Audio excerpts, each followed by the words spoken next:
Welcome back to Time to Change. I'm chasing forehand. Guess who I have in the house? Trevor Martin is here, my friends. Artist, Up, family brother? man, Sage, the first art comic series creator. That you can scan that QR code above his left shoulder. That'll take you to Amazon to purchase that. He's also an incredible writer, legendary scripts on Substack. I am a follower, I'm a fan. And yeah, I'm a fanboy just sitting here going, yeah, yeah. So welcome in the house, Trevor. Man, great to have you here today. Brother, I can't tell you how much I appreciate this. And my face hurts from smiling because that energy, I mean, I thought I brought energy, but that energy, uh, that is straight contagious. It really is. uh, So I appreciate you. I'm uh, honored to be here. I really am. oh man, I appreciate it. We're gonna do a shout out real quick to we have seven sponsors right now. You'd see one of them here. This is Nick and Jai Awesome. Galindo, guiding brilliant writers. Love her to death. We have Sepher. That is Tiffany Castano and her group. I love the work that they're doing in DEIAB and HR. We've got Jen Lin, UNBN, Uniqua New Beauty Norm. Thank you so much for your creativity. Thank you. She's going to be an MC for us in the Feed for Good coming up October 10th.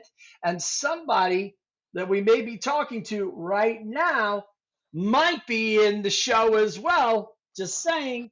I'm not going to Let's go, officially baby. announce Let's that. go. We also want to thank our merch page, the people that made this t-shirt, that make our t-shirts. They're fantastic. Ginger, I really appreciate all your creativity. And Tisha, oh, it's great to know you. I've known you since 2022, but it's awesome that we're working together. I also want to thank the ladies Ashley King and Desiree Goldie from Talentless Podcast. Thank you for being a sponsor. Thank you for believing in us. And also HR consultations. That's my group, our fractional HR group that we work with social good entities to help them with their HR needs. I don't believe I've lost anybody. I think I got, elevated coaching and consulting. I almost forgot. Thank you so much, Kylie Van Leeuwen. That would have been really bad, especially since she's our board president. So that would have been like really terrible. I think I got seven there now. All right. Oh my goodness, so good to have you in the house, man. I'm just like, where do I start? I'm going to start with how did the art come out? Like, where did this start as a kid? Did this start as a young adult? Like, where did it begin, and how did you start out? Yeah, so I've been drawn from a very young age. And it just kind of flows, right? So for the longest time, I used to use, and well, actually, to be fair, it still is. Art's my therapy. So whenever I draw, I mean, that's probably when I'm in my zen, right? I feel free, I feel light, and it just flows. There's a peace about it. Yeah, And my mind just never stops. So I'm constantly trying to create things. And I can remember as a kid, especially when, at times got dark, if I experienced bullying in high school, right? I would always turn to art. Art was always the savior. Art always brought me back to center, brought me back to a good place. And for the longest time, I kept all of that kind of in here. Right? Like, listen, this is art so sacred to me that I'm not really gonna let it. I mean, there's just like few people I let see some of my stuff, but I'm just kind of keep it keep it close to my heart. As I grew, right, as I kids and things like that, I started to realize the potential, the impact that art could have on other people, especially those people that have been, up against it. They've been struggling in life. I thought, all yeah, right, let's let some of this kind of flow out into the universe and see what happens. Well, what happened was, universe answered back and said, "Hey, there's people. Yeah, we could use this. Let's go ahead and roll with it." So we've Sage, the first arc, which is up here. That's our latest comic threat. That's the art studio. That's our latest graphic novel. But before that was the Captain, and that's this one. And the I love Captain, this.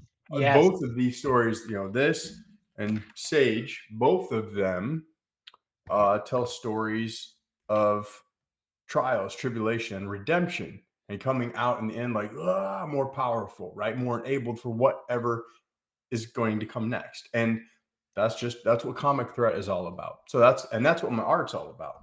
So yeah. So talk more. I love that. Talk more about Comic Threat. So So Comic Threat is the business model. What is that? Tell me. yeah, so Comic Threat is the Comic Threat. That's the logo. Comic Threat's the art Love that. studio, if you will, and Yeah. Comic Threat is just it's the idea of pushing the imagination so far that you understand that there are no boundaries. There's literally there's not. I mean, you just keep going and going. There's nothing that's going to pull that art back. There's nothing that's going to pull the mind back, right? And so when you think, a lot of people think, well, threat, that's a bad word. Why would you use threat? Like that sounds abrasive. I don't like that. That doesn't make me feel good. The idea behind adding that word in there is different than the norm. It threatens the normal way of thinking, right? The societal norm, excuse me, that way of thinking. It pushes against it. What can we do different? How can you think differently? How can you use that art differently? How can you threaten the norm, right? Revolution, baby. How can you push that way of thinking? I'm glad that you said that because that was going to be my next question. If you didn't cover that, it was going to be my next question because we talked about I, this. We talked about this when we first got in because I the Captain series is what it brought me in. Like I saw yeah. that, I saw the pirate ship. I read a couple of posts and stuff, and then I had all these people going, "You need to meet Trevor. You need to meet Trevor." And I'm like, the universe is aligning. Like I need to meet Trevor. Let's go, baby. Well, Oh my. and you did, and I think the biggest thing, man, that I love about you is the similar story. Your background, this of hold on a second, right? I lived a life. There's things that I need to come correct on, so I did, and I realized there's people out there that need help, and I'm going to help I'm going to facilitate the help. I'm going to find a way to go meet a need. And when I heard that that's what you do, and you're like, hey, we're putting this thing on in October, like, all right, let's go. What do now? It's mine. What do you need, and how do we help those other people? Right, there's other people that need it. I'm down, man. Let's roll. I love that. And you have, and I'm so appreciative. I'm so appreciative.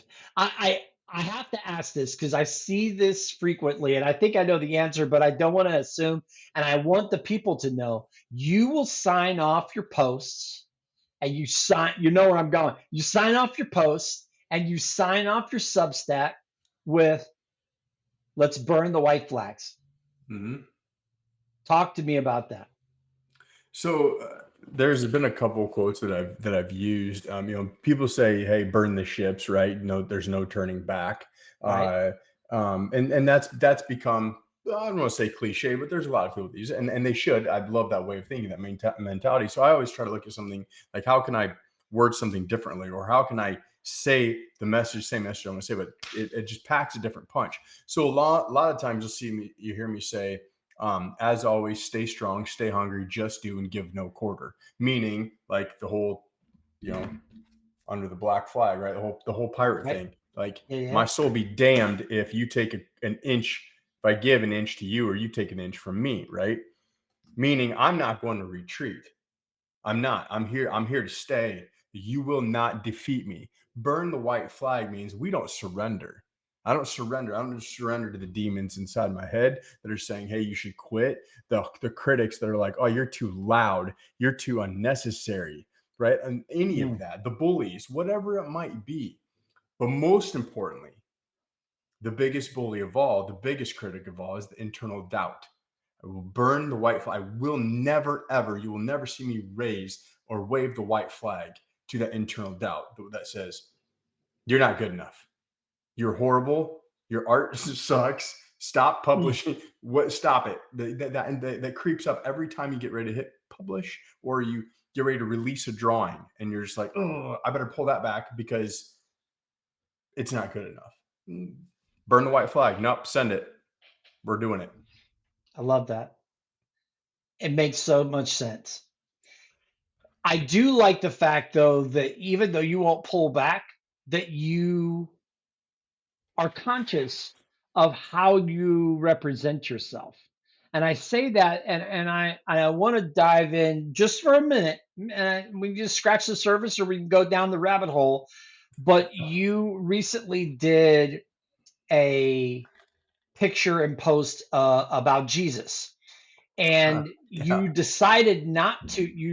Mentioned in the thing, hey, I was going down this path and I didn't like that. I didn't like what this was saying, and so I decided to do something differently. And here's the thing, you and I have talked about this. I'm a person of great faith.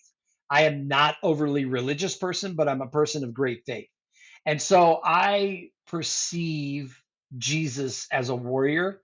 So I love the fact that you gave Jesus a sword. That's not that he's going out, in my mind, I don't perceive it as, oh, I'm going out to harm other people. I'm going out to protect myself and protect those that follow, in my mind. Like that's how I saw it. Everybody's going to have their own opinion. And art, that's the beautiful thing about art, food, and music. And this is why we do the October Feed for Good in art, food, and music. Those three things bring people past their biases, past their what they Mm. perceive, where we Yeah, all can babe. have conversations and Yep. collaborate in a way that's really functional and wonderful. So I love the fact that you did that, and I was wondering if you would expound on that a little bit. Sure. So first of all, the reason why I said, "Hey, look, I'm not going to say what I was going to say," is because at times when I'm writing, as times I'm very very passionate, and all these thoughts come flooding in, and I'm just here we go, and everything that I'm saying is and my art sometimes can get the same way, but a lot of times it does actually, but so I'm writing all these things. And I'm looking down. I'm like, yes, this is driving with me. I love it. I'm getting ready to hit send, and then I reread it. And my wife actually talked taught me like, oh, hey, slow before you hit send. Why don't you go ahead and reread? Wait, make sure No, you want to send that right. So you go back and you look, and I'm reading, and I'm thinking, okay, if I'm the audience and I'm reading this, how's this going to land? And then I go, okay, well, we're just going to delete that because I know how it is for me, and I love it, or I'm getting out what I want to say. But somebody else is going to read that and go, I, you're pinging me in a way that I don't want. And I through throughout those types of posts, the object is to make people question, make people ask questions, not just accept. I was raised in a Christian home. I was in a very strict Christian home. I understand the Bible from the front to the back. I can tell you, I mean, you can see some of the dialogue that happened with that post. Yet, I don't necessarily believe it. That doesn't mean that it doesn't intrigue me. That doesn't mean that at times in my life I go, could it be? Because for me, I once did believe, and then now I'm more of a skeptic. Will I go back to believing? I don't know. But in the meantime, I would be naive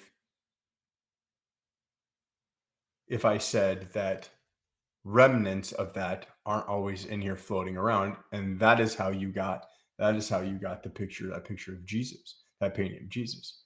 I think my friend and well, now my boss, that guy, commented on there and said, something led came full circle and led in here and said, you know what, you should probably start sketching this. I could have drawn Batman, I could draw something, but instead I'm drawing, I sketch out this picture of Jesus, and he's looking all regal, he's firm, he's stern. He's there with a purpose. And he's got a sword. It's a royal sword, but he's sitting there and you don't know what he's looking at. Is this a moment before his betrayal when Judas comes to give him a kiss? Is he standing there waiting?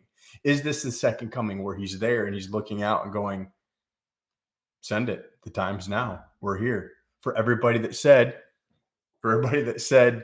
I'm not coming back, ta-da, yeah, hold my beer. I'm here. Right. yeah, yeah. So Huh. but I want to be able for people to look at it like you, for people to look at it and tell whatever story they want to, like when they see that picture. However it hits you, that's the way it's supposed to hit you. That's if that makes sense. No, I absolutely. That's the beauty of art. That's the beauty. Two people can look at the same exact painting and have very visceral, very different experiences. Yeah. That's to me, that's beautiful. That's a Yep. beautiful thing.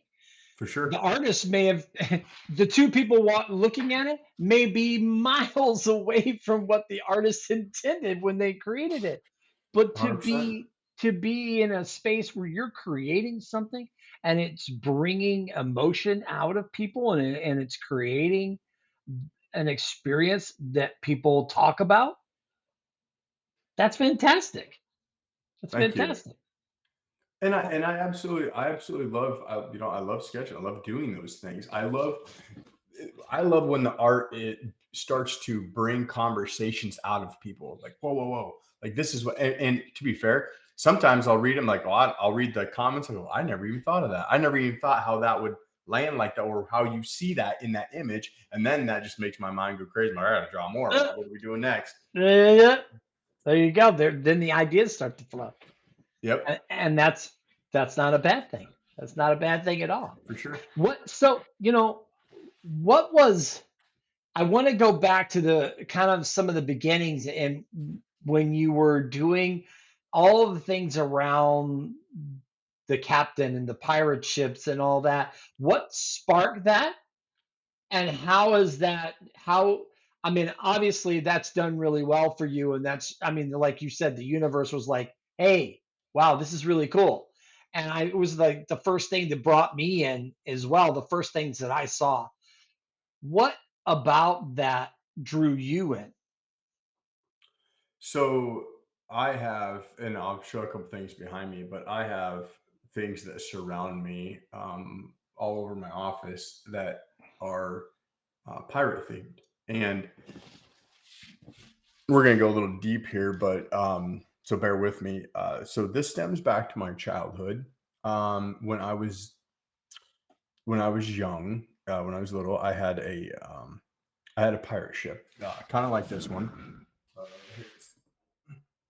Uh, a little pirate ship, right? It didn't look like this. It's just it's on my shelf, but it was a little toy pirate ship that you could have in the tub, right in the water, and you sail the seas. So I had a very active imagination. So when things got bad, I would just take my mind and I would go get on the pirate ship and I would go sail the seas. I would go find adventure, anything that could take me away from where I was at. I wanted to go, go elsewhere, right? So I would start creating stories in my head, and I'd go sail.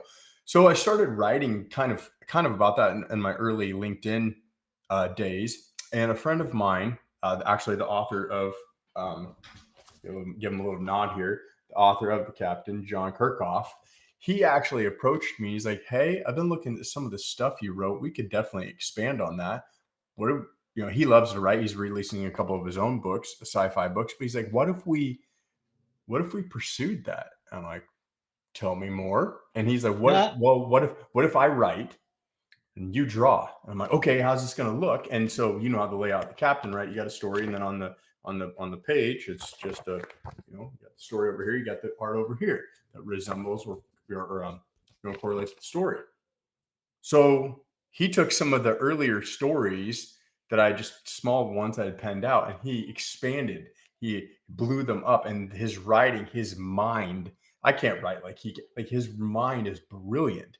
And I'm like, oh, I can draw that. I can sketch Yeah. that. Let's go. And so we started to build. We're actually working on book number 2 right now, but he started to build a world, and I got lost in it, and I'm just like, give me another story. I'm gonna draw it. I'm gonna draw it. I'm gonna draw it. Right. So that's how the captain came to be. But it's all about, and in it is it's the at the beginning, the prelude, the captain is sitting here going, it's his last fight. He's like, I'm going down, but I'm going down swinging. And as he's getting ready to go down, he starts to flash back, and he goes back to the very first time that he saw a ship, and he's like, I want in. And that's how I felt. Like I see that every time I talk about pirate ships or see them or whatever, I'm like, what would it be like? What would I it want be in. like? What would it be like, right? What would it be like? That's incredible. That's truly Thank you. incredible. I love it. And man, it makes me want more. Like that's the cool thing about these types of, this type of art form and even the writing and everything else, that it makes you just want to go, okay, what's next? What's next? What's next? Oh So yeah. that's fantastic. Speaking of what's next, so you mentioned a little bit about some things that you're potentially working on and that will come out later. But is there anything that you want to clue the audience in that would be next for them to know?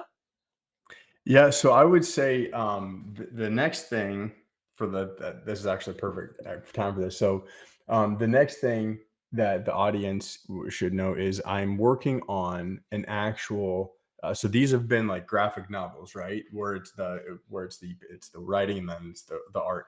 I'm actually working on a comic book series that is Oh, going to come complete with an original action figure. how So cool is yeah, oh that? yeah. So it'll be one that it'll be. I mean, it's I got to be tight lipped on some of this stuff, but it's going to be absolutely epic. It's a one of a kind character. It's never been created before. It's trademarked. It's all of that. But working with a couple brilliant artists, got a 3D rendering. I mean, it's going to be so you see the statue behind me. It's going to be something like that, where the figurine is. I mean, Oh 100%. my I'm goodness, down for that. man. Scan that QR code, go pick up the copy. Sage, the first arc. Get your copy. And while you're there, check out. I couldn't do more than one QR code, or I'd have them all just streaming down there. You can go find the captain as well. Hold that book up so people can see it again. And go find this. This is some of the original work. Oh man, look at that. It's fantastic. So pick these both up. Really awesome having you in the house, Trevor. Thank Brother. you so much, man. Cannot can't get enough. Can't get enough. So thrilled for you to be in my life and part of our journey. We got so much to keep on doing down the road here. Yes, And we do. thrilled for you, thrilled for what's happening, and excited to see it, man. I I always love seeing your Substack, and I always love your posts, and I try to get to as much as I can. But man, I cannot. I just think you're a cool dude. Love what you're doing. I love that you're a family guy. That you've come full circle in a lot of things, and I just appreciate you. So, appreciate you too, man. Means a lot. man, in the house today, we have been with Trevor Martin. My name's Chasen Forehand. Thank you so much for being here with us. We'll catch you next time on Time to Change.